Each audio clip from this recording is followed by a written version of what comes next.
Hey everyone, welcome back to the Most Like Sports Pod, your weekly stop for the sports talk, card market updates, flipping strategies. I am your host, you can call me Mert. So today we got a big one. The Olympic hockey gold medal games have wrapped up. The market's reacting fast. We've got some strong takes on how to profit smartly as those card prices shift. So grab your favorite snack, sit back, take your time on your drive, and let's dive on into it.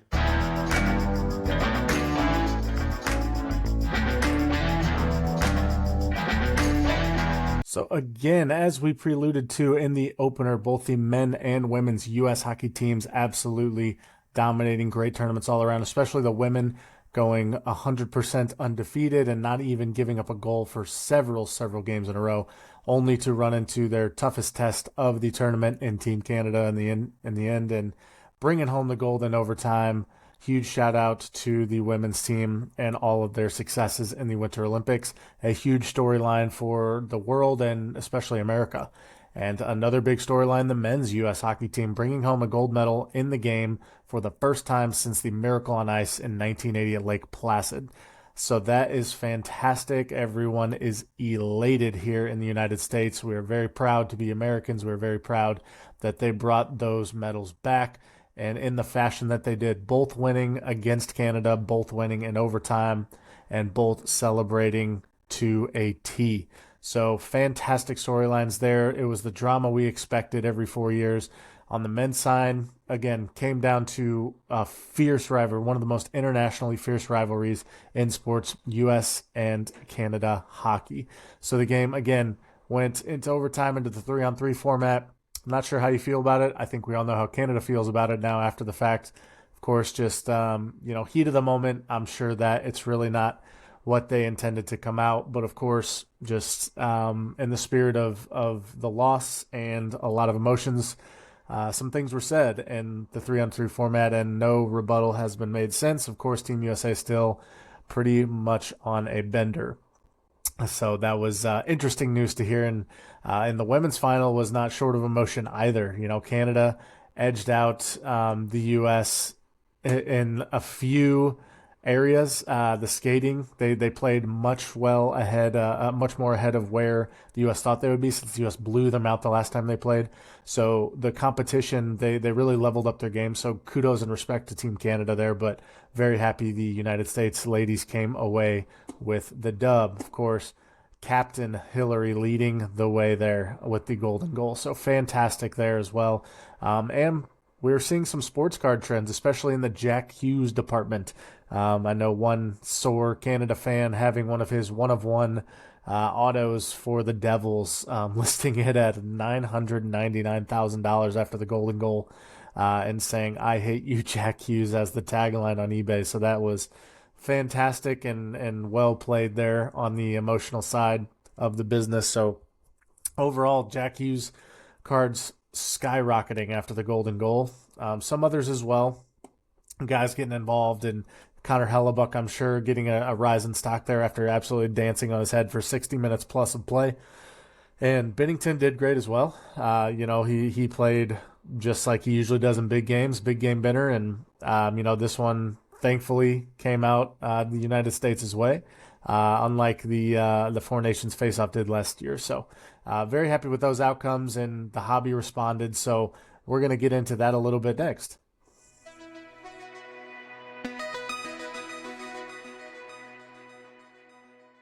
So again, the Jack Hughes saga, the golden goal, the missing tooth, the American flag photo, just absolutely iconic. Hang it in every possible Hall of Fame and museum related to sports and hockey that you can. It is fantastic. Really gives my blood a juice right now, okay? But within hours of the gold medal wins, eBay listings, like I mentioned, especially around Jack Hughes, around Connor Hellebuck, around some of those newer folks, those newer guys, the Zach Werenskis of the world, all taking a bump in average sold prices. And that's the power of the Olympic spotlight. These events reach just casual fans. Like myself, I don't watch half of the sports in the Olympics outside of the Olympics. You know what I mean? Snowboarding, skiing, slaloms, bobsleds. None of it. So when you go to the Olympics or when you view the Olympics, you really want to see as much as you can, and that brings in non-hockey fans as well, and that just grows the awareness, the sport, and the hobby all in one. And it's fantastic to see, and that momentum is spilling into the hobby right now. Because again, those PSA 10s or those one of ones are just being pulled and relisted higher, and they're being bought and flipped and sold right away just to make a couple grand. But the market is allowing them to do that right now. So especially in the United States women's cards, you're seeing not as giant of an uptick, but it's an uptick trend nonetheless for all of those involved. And I think that the short term spike, it's real and it's still on a high right now, but come by the end of the week, and that's how fast these things go. End of the week, this one's going to be no more. So act while you can. If you have that product in hand, it is new demand. It is high demand, especially when players don't get year-round, exposure like they did with the Olympics. It's so key to act fast.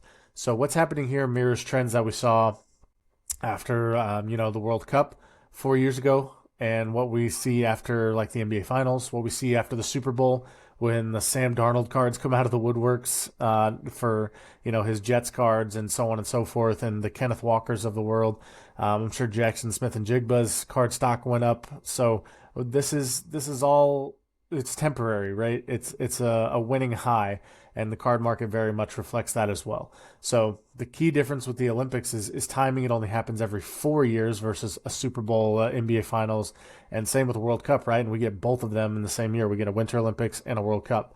So it only happens every 4 years. So the scarcity, the spotlight, the intensity, they all work together to create these short but loud waves for smart flippers. If they know how to ride those waves without getting stuck, then prices settle, they've already done what they came to do, right? So I think what we need to chat about really next is how to read those markets after these big events.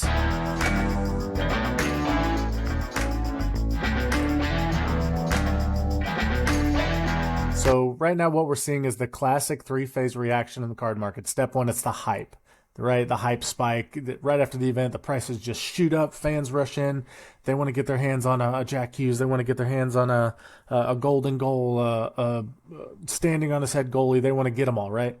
So step two, the correction phase, about a week after. So again, you got about to the end of this week at a max to get those cards and get them flipped, right? But step two, the correction phase. After this week, the listings rise, the sales slow down, and buyers get more selective with the product, right? They're not trying to buy everything they see right away. And then step three, the reset. When true collectors hold, flippers exit, and the market stabilizes at a new baseline, right? That's the window you want to understand clearly. If you buy during the hype spike, you're often late. The stronger move is pre-positioning, so pick likely breakout players before the final. So again, tough to tell. You never know what's going to happen in sports, but always good to have, like, going into the game. Jack Hughes, I think, had the most goals for the team anyway. So someone to look out for. Connor Hellebuck, obviously solid between the pipes. Quinn Hughes and the Kachuk brothers, assist machines, right?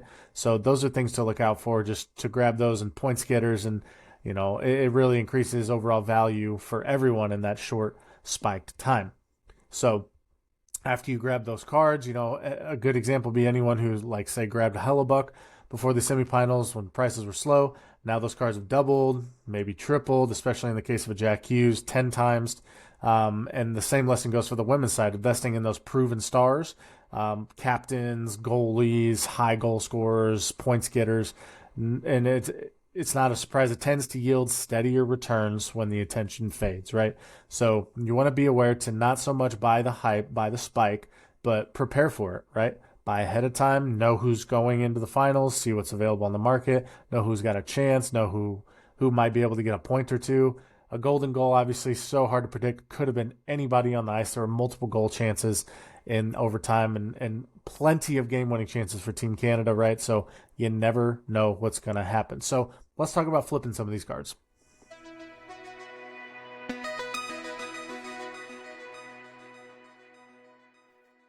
All right, so let's shift into what this means for today's card flippers. Again, the market is faster, it is leaner, it is more analytic than it was even 2 years ago. Tools like Alt, Card Ladder, Market Movers, all these apps out there have just made it real time, and they've made tracking so simple. Being able to check prices and comps and last sales, and being able to have real time data in your hands as a hobbyist or as a business owner. That means only true edge today is prediction.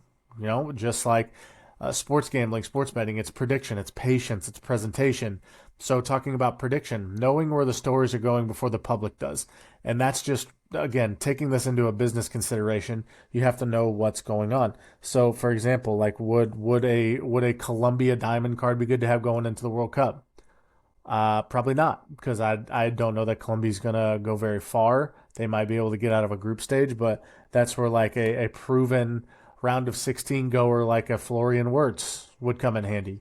So you gotta have patience, and you gotta be a little selective and predictive on what players you have, and then if the trend looks correct and you want to double up or get a few more, by all means, and then maybe you could sell in a lot, sell high, things like that.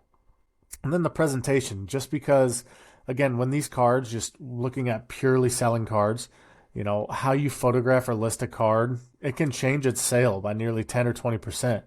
A clean background and proper lighting, accurate grading info, good staging areas, professional looks, those build reputation quickly versus just, throwing a random card on a table and saying, hey, buy my Luis Romo card for Team Mexico, just slapping it on a desk.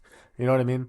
So right now, it's really important to keep those details in mind. But low to mid tier cards under $100 are moving fastest for flippers right now. So what that means is they're getting cards, they're getting hits, they're buying singles, they're being very intentional with their spending, and they're flipping those at a higher rate for just maybe a 10 to 20% increase. And they're good with that because they can turn that around and continue that process. And then when a slab or something golden comes along, maybe they built up enough capital to go after those big fish. But the range that benefits from impulse buyers in that 0 to 100 mark, it doesn't get hit with major volatility whenever like the prices dip. So what that means is like graded cards from trusted companies, PSA, AGS, BGS, CSG, SGC. Those remain staples, obviously, because they've built up a reputation, and they are continuing to grow the market and hold their value. But whenever you have a slab-less flips or a raw market, as you see here, like a grand raw market, you really want to be able to, again, present them well and use those raw condition cards for quick returns, especially right now, hockey, baseball categories, and we're getting into the NBA playoffs, World Cup's coming up, so that is a great time to move any of those cards. And the best flipping strategy today is just tapping into event-driven demand, the Olympics, the playoffs, major signing events if there's something happening in your local town or city, and then rotating your inventory fast. Just think of it as like surfing rather than holding. You're kind of just catching a wave. Oh, this guy's hot, sell, cool. And this guy got hot, sell, perfect. Just kind of riding those waves up and down. So after that, I think we're going to get into talking about a little bit of the combining some data with some insight. If you want more information on how to flip sports cards, please visit our Instagram at @MostLikeSports. Click the link in our bio. It'll take you to our Beacons AI homepage. There are 3 documents at a very, very cheap price with very detailed bulletins and ebooks on how you can make money from sports cards in a very step-by-step process. So we'll see you on the other side. I'm glad you're getting into the hobby.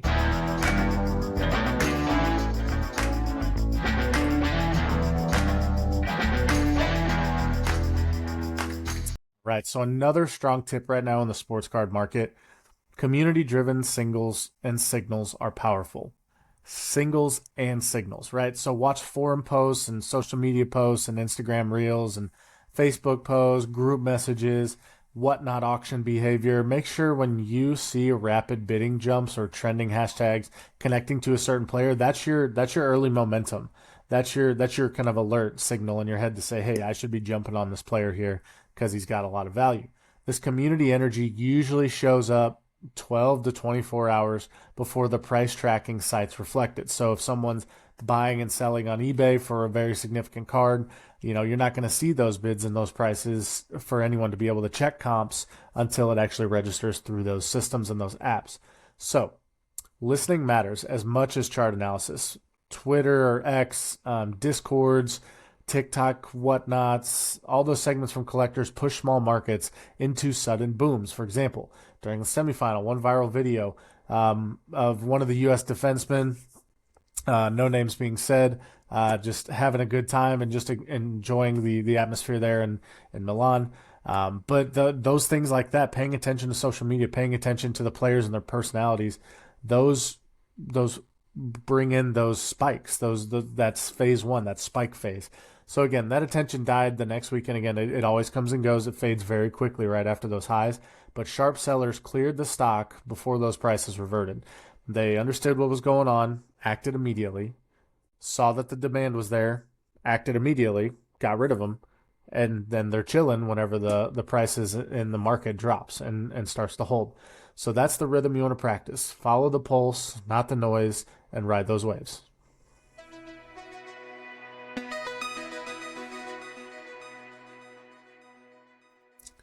So now the question everyone asks is how long do you hold? What do you hold? In event-based flips like this, like we've been talking about, the shelf life is short, around 7 days for turnaround time, post-event for peak value.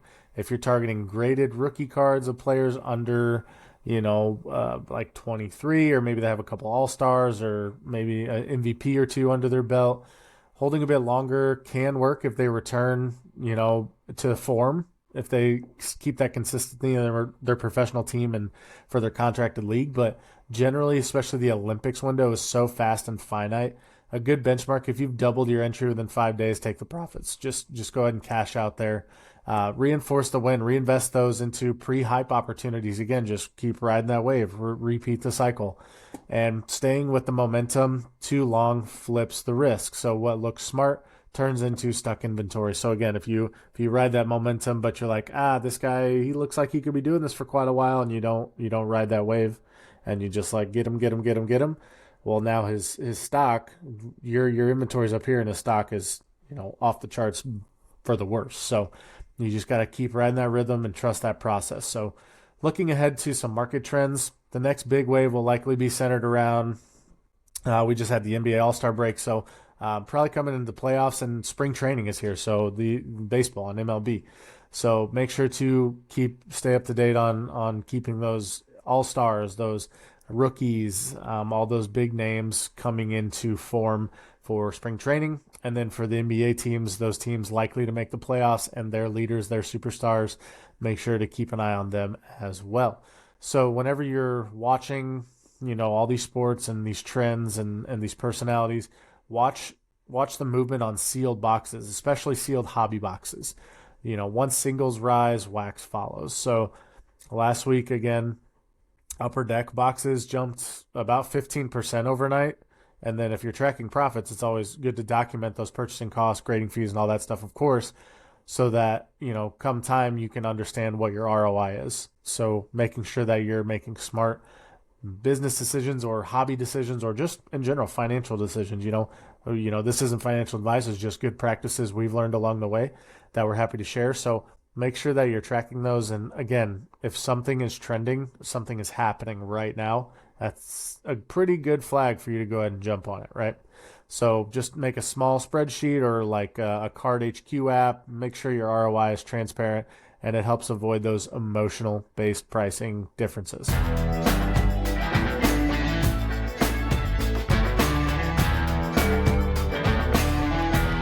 So as we close out this edition of Most Like Sports and chatting about the Olympics, the takeaways are pretty simple. Again, watch events before they happen. Anticipation builds the best flips, right? I think we can agree on that by now, and hopefully you've been listening and paying attention. Second, buy on knowledge, not hype. Timing beats luck, right? Timing beats luck. Just keep that in your mind. And third, focus on community and presentation. Collectors show confidence, and confidence sells, right? You have to understand and be aware of what you're selling. KYP, know your product.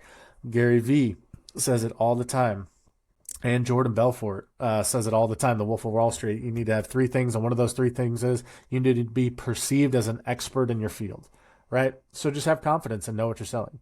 The Olympics gave us some thrilling games, a few breakout heroes, and fast-moving card market to watch, right? And it's going to die down very soon. So the coming weeks will show us who holds and moves on, but the lesson remains the same. Stay alert, move quick, and always, always enjoy the process because this is about having fun. Please don't go into any holes, go down rabbit holes. This is about just a cycle, riding waves, and having fun, right? So thanks for tuning in. Subscribe wherever you listen. Follow us on Instagram at Most Like Sports for our latest updates. Check out our current inventory stock. Moving fast on Whatnot this week. We got Wheel Spin Wednesday coming up, 9 p.m. Central on Wednesday on Whatnot. So feel free to check us out there on Most Like Sports. And for all inventory, including these up for sale right now, go to mostlikesports.square.site. Talk soon.